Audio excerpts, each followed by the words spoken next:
அனைவருக்கும் வணக்கம். என் லைஃப்பில் இந்த மாதிரி ஒரு பெயின்ஃபுல்லான ஒரு சுச்சுவேஷனை நான் ஃபேஸ் பண்ணதே கிடையாது. மனசு முழுக்க வலி வலி மட்டும்தான். இந்த சுற்றுப்பயணத்தில் என்னென்ன மக்கள் பார்க்க வராங்க, அதுக்கு ஒரே ஒரு காரணம் தான், அவங்க என் மேலே வச்சிருக்கிற அன்பும் பாசம். அந்த அன்புக்கும் பாசத்துக்கும் நான் எப்பவும் கடமைப்பட்டிருக்கிறேன்.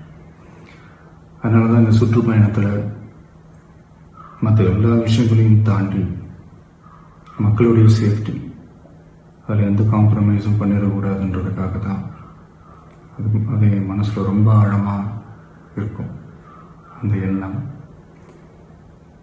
அதனால தான் இந்த அரசியல் காரணங்கள் எல்லாத்தையும் தவிர்த்துட்டு ஒதுக்கி வச்சுட்டு மக்களுடைய சேஃப்டி மட்டும் மைண்டில் வச்சுக்கிட்டு அதுக்கான இடங்களை சூஸ் பண்ணுறது, அதுக்கான இடங்களை பார்த்து பெர்மிஷன் கேட்கறது, போலீஸ் டிபார்ட்மெண்ட்டில் அதை ரிக்வெஸ்ட் பண்ணி கேட்போம்.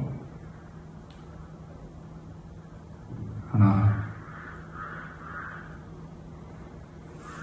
நடக்கக்கூடாதது நடந்துருச்சு. ஆனால் மனுஷன் தானே, அந்த நேரத்தில் அத்தனை பேர் பாதிக்கப்பட்டு இருக்கும்போது எப்படி அந்த ஊரை விட்டுட்டு என்னால் கிளம்பி வர முடியும்? நான் திரும்ப அங்கே போகணும்னு இருந்துச்சுன்னா அதை ஒரு காரணம் காட்டி அங்கே வேறு சில பதட்டமான சுச்சுவேஷன்ஸ், வேறு சில அசம்பாவிதங்கள், அந்த மாதிரி எதுவும் நடந்துடக்கூடாதுன்றதுக்காக தான் நான் அவாய்ட் பண்ணேன்.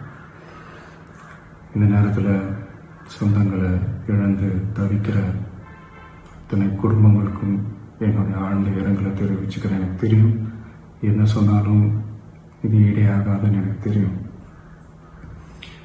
ஹாஸ்பிட்டலில் ட்ரீட் பண்ணிகிட்ருக்கிற எல்லாருமே சீக்கிரமாக க்யூர் ஆகி வரணுன்றது இந்த நேரத்தில் நான் வேண்டிக்கிறேன். கூடிய சீக்கிரமே உங்கள் எல்லாரையும் நான் சந்திக்கிறேன். இந்த நேரத்தில் எங்களுடைய வலிகளை, எங்களுடைய நிலைமையை புரிஞ்சுக்கிட்டு எங்களுக்காக பேசின அரசியல் கட்சிகளை சார்ந்த நண்பர்கள், தலைவர்கள் அனைவருக்கும் என்னுடைய நன்றியை தெரிவிச்சுக்கிறேன். கிட்டத்தட்ட ஒரு 5 மாவட்டத்துக்கு பிரச்சாரத்துக்கு போனோம்.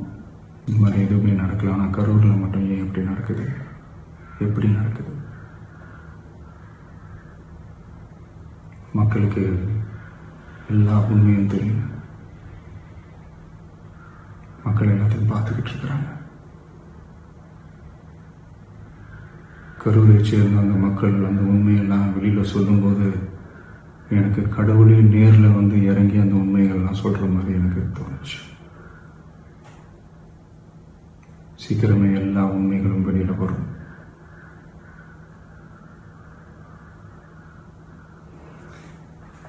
எங்களுக்கு தரப்பட்ட இடத்துல நாங்கள் போய் அந்த ஸ்பாட்டில் நின்று நாங்கள் பேசிட்டோம். அதை தாண்டி எந்த தவறும் எங்கள் சைடில் நாங்கள் எதுவும் செய்யலை.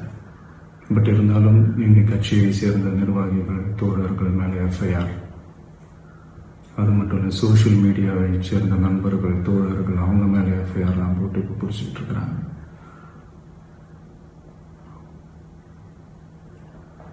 சிஎம் சார்,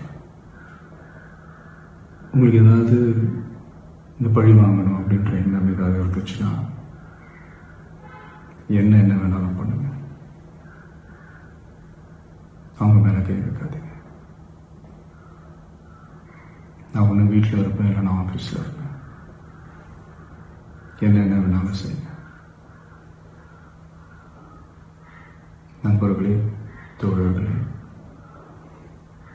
நம்மளோட அரசியல் பயணம் இன்னும் ஸ்ட்ராங்காக, இன்னும் தைரியத்தோட